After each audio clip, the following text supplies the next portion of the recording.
Hi friends, எல்லோரும் எப்படி இருக்கீங்க? என்ன பண்ணுறது, இன்றைக்கி எந்த ஆர்டரும் இல்லையே அப்படின்னு நினச்சிட்டு இருக்கும்போது, சரி நம்ம வீட்டில் எல்லாத்துக்கும் பிடிக்குமே அப்படின்னு டீ கேக் நாங்கள் செஞ்சோங்க. நிறைய டூட்டி ஃப்ரூட்டி நட்ஸு எல்லாமே போட்டு நாங்கள் சூப்பராக செஞ்சுருந்தோம். அப்படியே ஸ்பாஞ்சியாக புஸ்ஸு புஸ்ஸுன்னு அப்படியே சாஃப்டாக வந்துருந்துச்சு. நாங்களும் சாப்பிட்டு பார்த்தோம், டேஸ்ட்டு சூப்பராக இருந்துச்சுங்க. அப்படி கட் பண்ணி பார்த்தோம், நல்லா சாஃப்டாக ஸ்பாஞ்சியாக இருந்துச்சு. எல்லாமே நாங்கள் சாப்பிட்டு முடிச்சுட்டோம், எல்லாமே தீர்ந்துருச்சு. நாங்கள் இன்ஸ்டாகிராம்லேயே இருக்கோம். இன்ஸ்டாகிராம் பேஜில் எங்களை ஃபாலோ பண்ணிக்கோங்க. ஹனி கேக்ஸ் ஓம்பலூர்னு போட்டால் வரும்.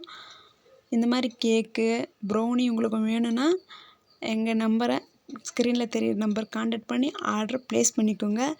எங்கள் பாப்பாவும் சூப்பராக சாப்பிட்டா நல்லா இருக்குதுன்னு. யாரும் சப்ஸ்கிரைப் பண்ணாமல் பார்க்குறீங்க, எல்லோரும் சப்ஸ்கிரைப் பண்ணிவிட்டு ஷேர் பண்ணுங்கள், கமெண்ட் பண்ணுங்கள், லைக் பண்ணுங்கள். டாட்டா பாய்.